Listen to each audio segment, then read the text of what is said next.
तर रामराम मित्र, आपण जसं लाखनवाडीत दर्शन केलं, आता त्यानंतर आपल्याला जायचं होतं बहिरमच्या जत्रेत. तर मी आणि माझा मित्र आम्ही दोघंही लाखनवाडीतून निघालो.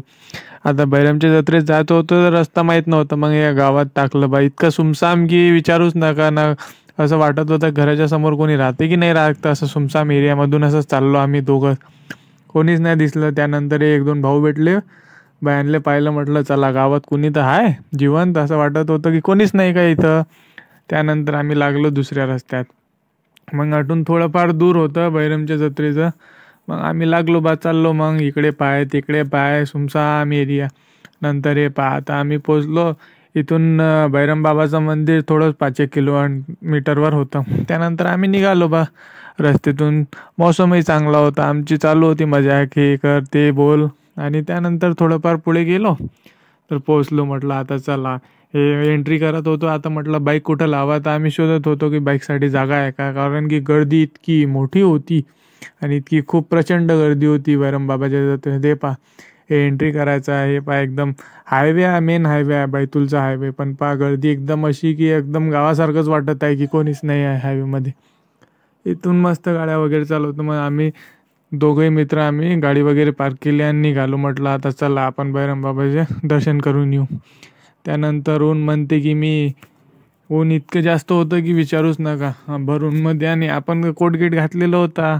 पायऱ्या चढून मी तर थकलोच होतो, माझा मित्रही थकला होता. त्यानंतर कशी चढलो आणि पोचलो बाबा मंदिराचे. दर्शनाच्या लाईनीत लागायचं होतं, तर लाईन पाहिली तर बाप्पा इतकी गर्दी की विचारूच नका. म्हटलं जाऊ दे, आता आलो दर्शन तर करायचेच आहे. मग लाटलो बा लाईनमध्ये आणि पाहिलं इकडे तिकडे, पाहिलं थोडंफार. मग चालू बा लाईनमध्ये, पाहिलं बा असं इकडे म्हणतात की सुपारी इतके बहिरम बाबा होते पहिले. ते ॲटोमॅटिक एकदम त्यांचं स्वयंभू म्हणतात त्यांना, की ॲटोमॅटिक त्यांचा आकार वाढत जाते अशी इकडले लोक सांगतात की स्वयंभू आहे हे ॲटोमॅटिक. यांचं जे आहे हे तुम्ही तुम्हाला दिसतच असणार, हे खूप मोठे होत आहे. आम्ही म्हटलं चला बा, फुलगिल घेतली, दर्शन वगैरे करायचं आहे. इथं फोटो व्हिडिओ काढायला तर जसं नाहीच होतं, इथं लिहिलेलं पण होतं असं काही करू नका. पण तरी आपण काही असं केलं नाही. बाहेर आलो, बाहेरून थोडंसं आपण व्हिडिओ वगैरे काढले आणि पाहिलं बाबा खूप मोठा आकार होता बहिरम बाबाचं. दर्शन वगैरे झाल्यानंतर पूर्ण घुमलं. खूप चांगलं मंदिर आहे, खूप चांगलं इथं प्रकारची व्यवस्थापना आहे आणि खूप मोठं म्हणजे परिसर आहे. सर्व प्रकारचे लोक येतात इथं. MP आणि महाराष्ट्राच्या बॉर्डरचे थोडं जवळ आहे, तर सर्व MP तले पण लोक येतात दर्शन करायला, महाराष्ट्रातले पण येतात. खूप मोठी जत्रा भरते इकडे. जर तुम्ही पाहिलं नसणार तर एकदा तुम्ही या नक्की आणि दर्शन करा बहिरम बाबाचे.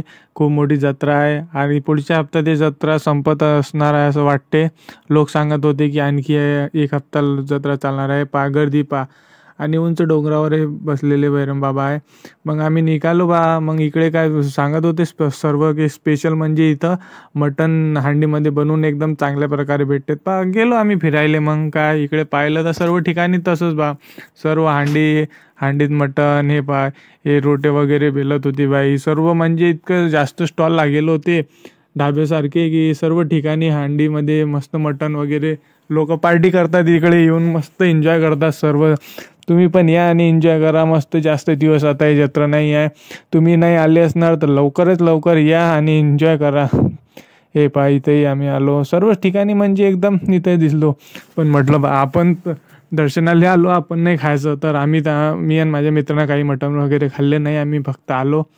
हे असं इकडे पूर्ण परिसर पाहिलं. खूप मोठा परिसर होता मस्त. मग गॉगल गिगल लायला पाहायला फिरलो बा, की चला इकडे पाहून येऊ तिकडे पाहून येऊ. मग गेलो बा. मग म्हटलं आता चला जत्रेत एकदम माहोल आहे तर थोडंफार आम्ही गेलो बा इकडे. झुले वगैरे पाहिले, स्टॉल वगैरे मस्त हे एकदम पाहायला गेलं. म्हटलं चला आता बा एकदम BJPचा झेंडा वगैरे लागलेला आहे, म्हणजे आपलाच माणूस आहे, काही पाहायचीच गोष्ट नाही आली.